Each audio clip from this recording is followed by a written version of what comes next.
were you diagnosed with Parkinson's disease? It was in 1998 and it was by accident. I commented to the doctor when I was going for a routine blood test that my finger was tapping on his desk, and that was pretty funny, wasn't it, Doc?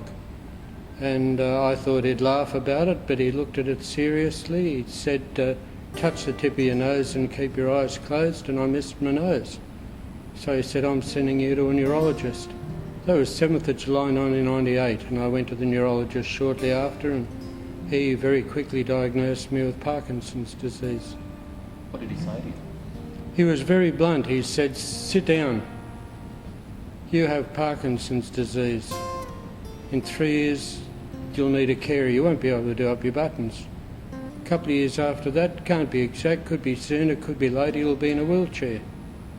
All the very best. Come back and see me in 12 months, 18 months if you can last that long.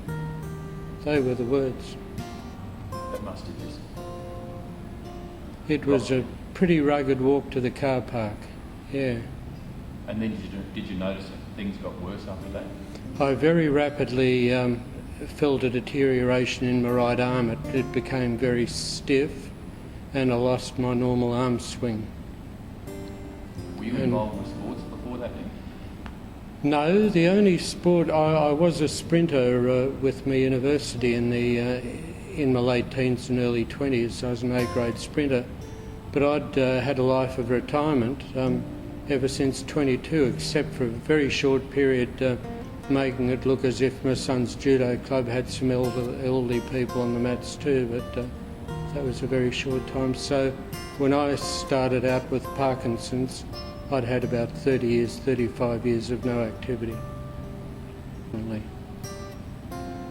How does it affect you? Particularly in stiffness and tremor. I certainly do have tremor, which means that I'm very awkward when in the supermarket, when doing up my clothes. I tend to leave about an hour extra to get dressed into my work clothes of a morning.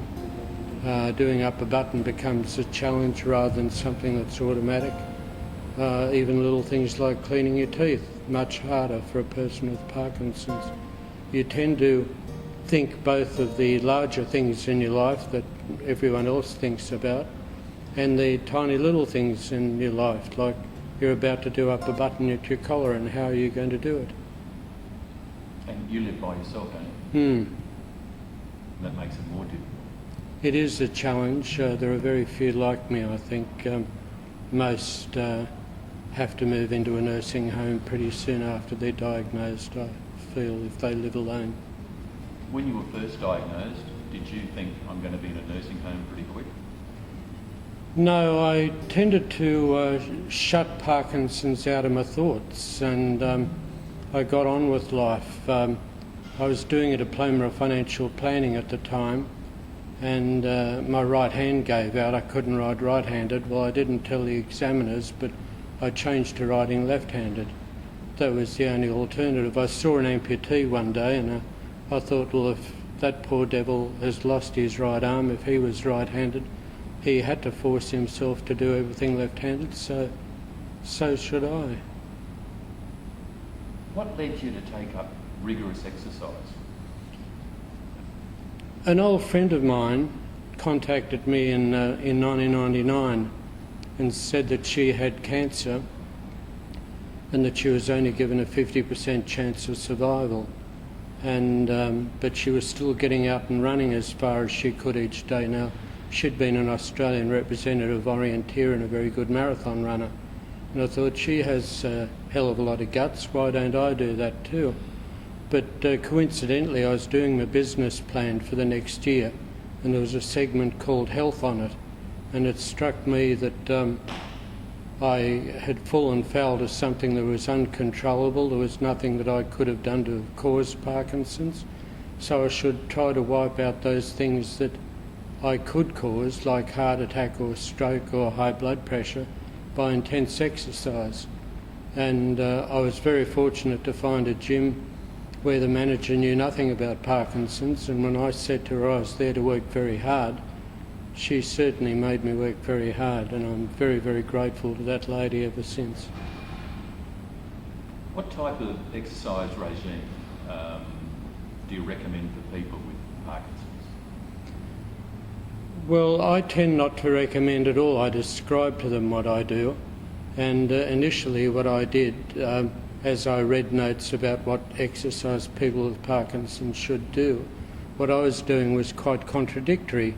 I was intensely exercising, whereas they were being advised to rest and not exhaust themselves, not lift heavy weights. But now, certainly in the United States, the trend is to recommend intense exercise to those people, of course, who have been thoroughly checked for their heart and other health factors. I wouldn't want anyone to go out and exercise rigorously unless they were confident that their heart wouldn't fail. But according to advice now, what I did was quite in line. Essentially what I do, I regard exercise as threefold. I regard it as flexibility, aerobic activity, rowing, running, riding the bike, and strength. Now, the experts still haven't picked up on the strength. They certainly advocate leg strength, but I have body above my legs and I exercise it too. You mentioned weights. How much are you lifting? I lifted 110 last year, and one of the gym members, and I thank him very much, I called out to him to put weights onto 105. I just lifted 100. I said, put plates onto 105, please. And he slapped 2 5s on. And I thought, gee, this is heavy. I didn't realise 105 would feel so much heavier than 100. Do you think this vigorous exercise has helped your Parkinson's? I feel very confident that it has. I don't stoop. I don't fatigue with normal activities of daily life. I can carry anything that any other person can carry. In my aerobic activity, if I have to walk a long way to a bus stop or to a train station, I don't get tired. But others with Parkinson's have fatigue as one of their main symptoms. What would you say to other people who've been diagnosed with Parkinson's disease? To keep living the way you've been living, to hold on as long as possible.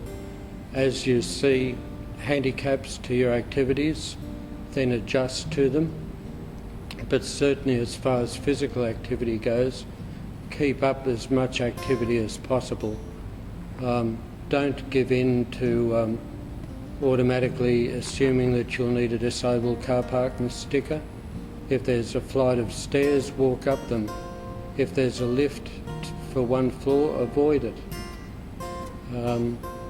And do what you enjoy. I happen to enjoy very much coming here, both the friendship of the members here and the staff, and what I do.